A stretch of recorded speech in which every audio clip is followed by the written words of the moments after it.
first, O is outer, I is inner, L is last. The FOIL method is used to multiply two binomials together. To FOIL, first, multiply the first term in each binomial. Then, multiply the outermost two terms. Next, multiply the innermost terms. Finally, multiply the last term in each binomial together. Solve this problem using FOIL method. X times x equals x squared plus x times 5 equals 5x plus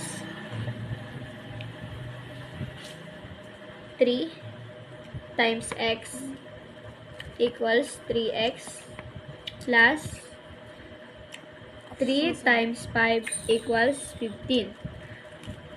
Papaiklin lang natin sila. So, copy the x squared plus 5x plus 3x equals 8x plus copy this 15. This is the final answer. So, number 2. X times x equals x squared. X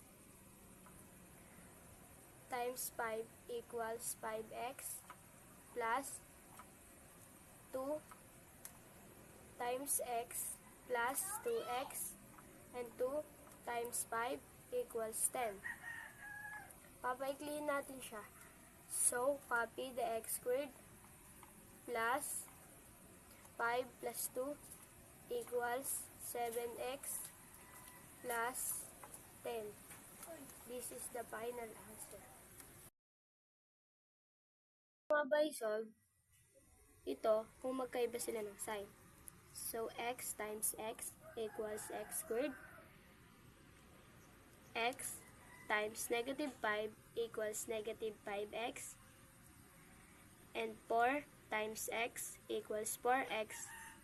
And the last is yung 4 times negative 5 equals 20. Papaikliin lang natin sila. So, copy the x squared minus x. So, bakit naging x? Kasi negative 5x plus 4x. So, ima-minus natin siya. Kaya naging x. Kasi yung x is symbol of 1. Minus, copy the 20. This is the final answer.